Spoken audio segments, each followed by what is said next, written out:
हज़रत अली आयस का इंसाफ और उनके मशहूर फ़ैसले रसूल सामदे के बाद धर्म के सर्वोच्च अधिकारी का पद अल्लाह ने अहले बैत को ही दिया।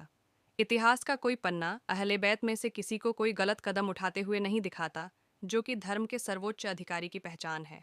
यहाँ तक कि जो राशिदून खलीफा हुए हैं, उन्होंने भी धर्म से संबंधित मामलों में अहले बैत व ख़ास तौर से हज़रत अली ऐन से ही मदद ली। अगर गौर करें, रसूल समेन के हज़रत अली ऐस का इंसाफ और उनके मशहूर फ़ैसले रसूल सा के बाद धर्म के सर्वोच्च अधिकारी का पद अल्लाह ने अहले बैत को ही दिया। इतिहास का कोई पन्ना अहले बैत में से किसी को कोई गलत कदम उठाते हुए नहीं दिखाता, जो कि धर्म के सर्वोच्च अधिकारी की पहचान है।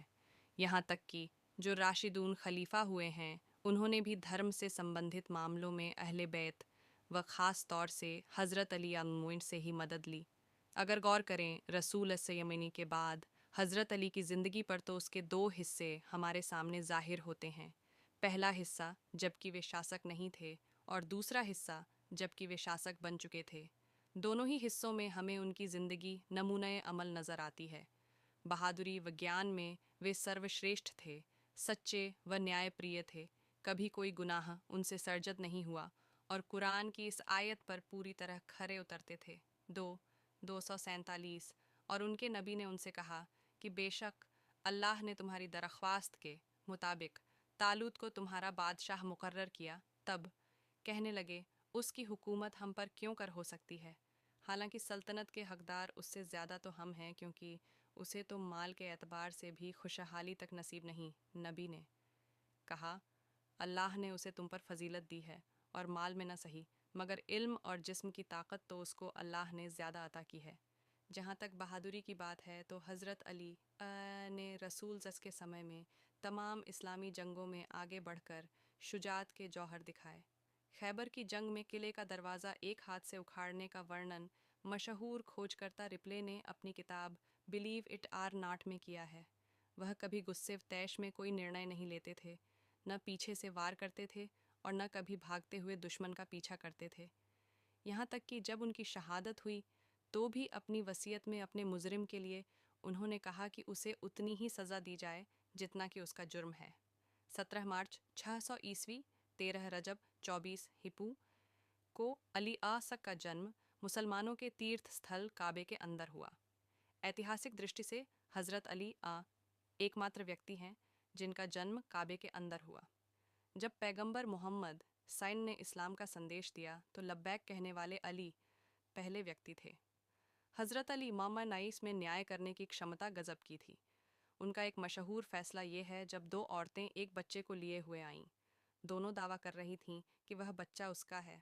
हज़रत अली आयशा ने अपने नौकर को हुक्म दिया कि बच्चे के दो टुकड़े करके दोनों को आधा आधा दे दिया जाए।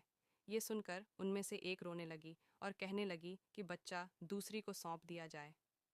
हज़रत अली ने फैसला दिया कि असली माँ वही है, क्योंकि वह अपने बच्चे को मरते हुए नहीं देख सकती। एक अन्य मशहूर फैसले में एक लड़का हज़रत अली अज्ञान के पास आया, जिसका बाप दो दोस्तों के साथ बिजनेस के सिलसिले में गया था। वे दोनों जब लौटे तो उसका बाप साथ में नहीं था। उन्होंने बताया कि वह रास्ते में बीमार होकर ख़त्म हो गया है और उन्होंने उसे दफन कर दिया है। जब उस लड़के ने अपने बाप के माल के बारे में पूछा तो उन्होंने कहा कि व्यापार में घाटे की वजह से कोई माल भी नहीं बचा। उस लड़के को यकीन था कि वो लोग झूठ बोल रहे हैं, लेकिन उसके पास अपनी बात को साबित करने के लिए कोई सबूत नहीं था। हज़रत अली अस्सीन ने दोनों आदमियों को बुलवाया और उन्हें मस्जिद के अलग अलग खंभों से दूर दूर बंधवा दिया। फिर उन्होंने मजमे को इकट्ठा किया और कहा, अगर मैं नारे तकबीर कहूँ तो तुम लोग भी दोहराना। फिर वे मजमे के साथ पहले व्यक्ति के पास पहुँचे और कहा कि तुम मुझे बताओ कि उस लड़के का बाप कहाँ पर और किस बीमारी में मरा, उसे दवा कौन सी दी गई, मरने के बाद उसे किसने गुस्लव कफन दिया और कब्र में किसने उतारा। उस व्यक्ति ने जब वह सारी बातें बताईं तो हज़रत अली ने ज़ोर से नारे तकबीर लगाया। पूरे मजमे ने उनका अनुसरण किया। फिर हज़रत अली दूसरे व्यक्ति के पास पहुँचे तो उसने नारे की आवाज़ सुनकर समझा कि पहले व्यक्ति ने सच उगल दिया है। नतीजे में उसने रोते गिड़गिड़ाते सच उगल दिया कि दोनों ने मिलकर उस लड़के के बाप का कत्ल कर दिया है और सारा माल हड़प लिया है। हज़रत अली ने माल बरामद कराया और उन्हें सज़ा सुनाई। इस तरह के बेशुमार फैसले हज़रत अली ने किए और पीड़ितों को न्याय दिया। हज़रत अली मुफ्तखोरी व आलस्य से सख्त नफरत करते थे। उन्होंने अपने बेटे इमाम हसन सीगेट से फरमाया, रोज़ी कमाने में दौड़ धूप करो और दूसरों के खजांची न बनो। मज़दूरों से कैसा सलूक करना चाहिए, इसके लिए हज़रत अली का मशहूर जुमला है, मज़दूरों का पसीना सूखने से पहले उनकी मज़दूरी दे दो। हज़रत अली ने जब मालिक अश्तर को मिस्र का गवर्नर बनाया तो उन्हें इस तरह के आदेश दिए, लगान टैक्स के मामले में लगान अदा करने वालों का फ़ायदा नज़र में रखना, क्योंकि बाज़ गुजारों टैक्स और टैक्स पेयर्स की बदौलत ही दूसरों के हालात दुरुस्त किए जा सकते हैं। सब इसी खिराज और खिराज देने वालों टैक्स और टैक्स पेयर्स के सहारे पर जीते हैं, और खिराज को जमा करने से ज़्यादा ज़मीन की आबादी का ख्याल रखना, क्योंकि खिराज भी ज़मीन की आबादी ही से हासिल हो सकता है, और जो आबाद किए बिना खिराज रिवॉर्ड चाहता है वह मुल्क की बर्बादी और बंदगाने खुदा की तबाही का सामान करता है, और उसकी